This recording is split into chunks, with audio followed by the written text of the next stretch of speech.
Thanks.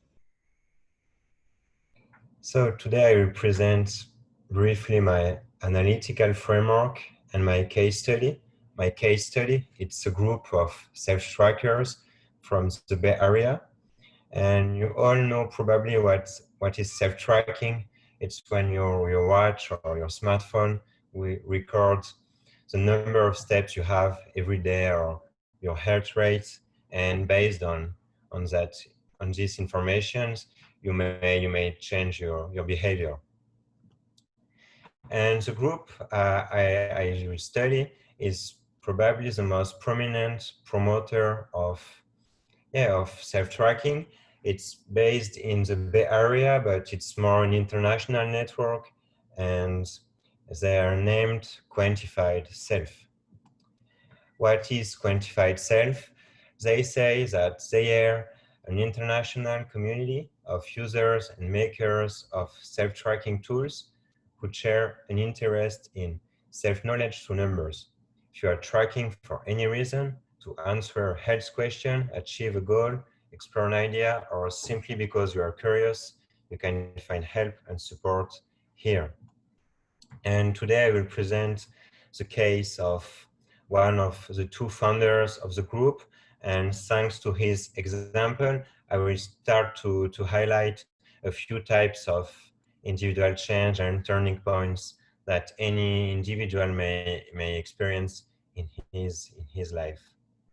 So the guy is Kevin Kelly, and he's a founding executive editor of Wired magazine, former editor of the Whole Earth Review, bestseller writer, event organizer, etc. And he's one of these new public intellectuals described by Turner and Larson. That is one of these guys. He has not even a university degree, but because of his knowledge and connection to businessmen and politicians, he's able to spread ideas and knowledge. And his example is interesting. When he was in his 20s, he traveled a lot, especially in Asia. And when you travel, you're more open to new lifestyle, especially if you travel for a long time, and that's his case. And after traveling in Asia, he became Asiaholic, as he says, and he even published recently a book based on the photographies he took a long time ago in Asia, and his wife is from Asia, etc. So he discovered a new lifestyle, a new hobby when he traveled. But that's not all. When he traveled, he also traveled extensively in the Middle East, and in the Middle East, one day in Jerusalem, he fell asleep close to the tomb of Jesus, and there he had a dream, and after that dream, he became a born-again Christian. So another kind of very strong individual change.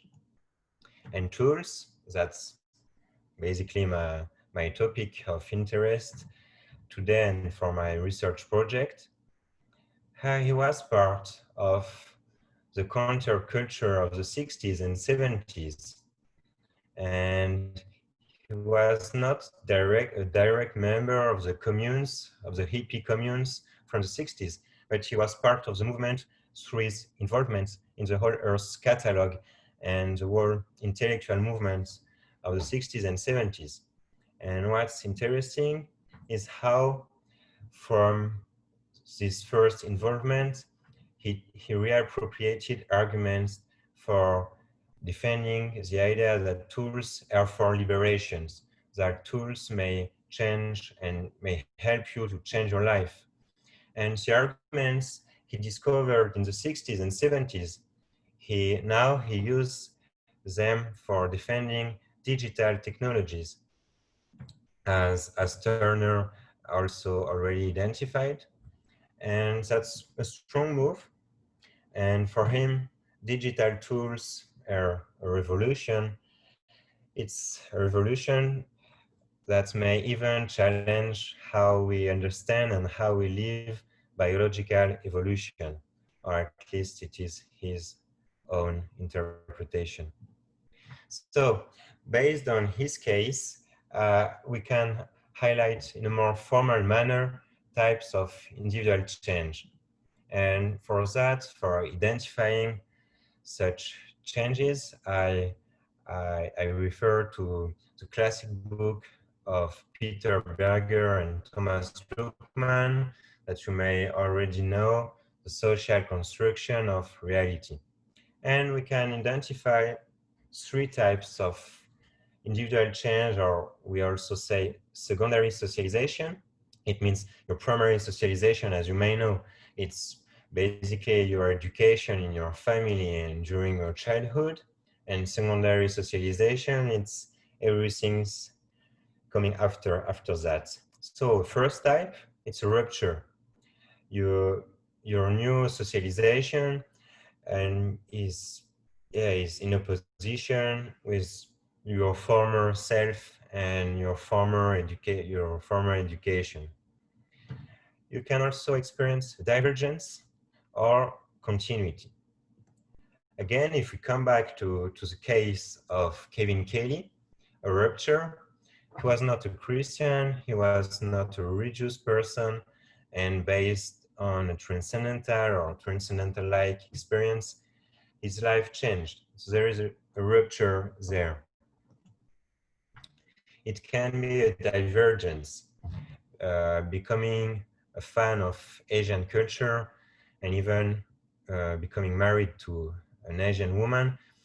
In a sense, yeah, it's in opposition with his education as a white American, but it's not totally, because his father was already a journalist and a photographer.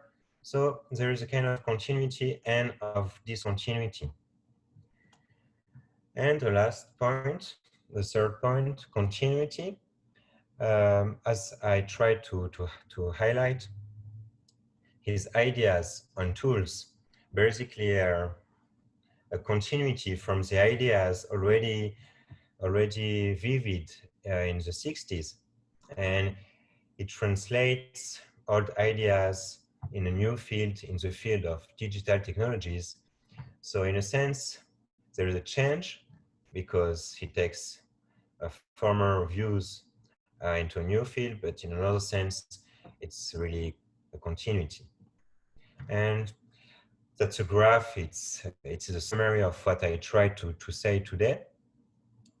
Basically, you can live individual changes that are totally disruptive, like conversion, and it's a rupture with the primary socialization.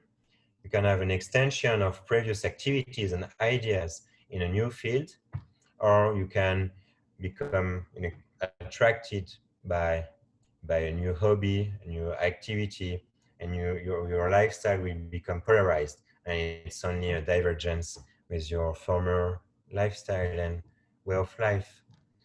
And basically, that's the the analytical framework I will try to apply to the quantified self group to understand better how deep changes people may experiment and may experience with tools and with data visualization also.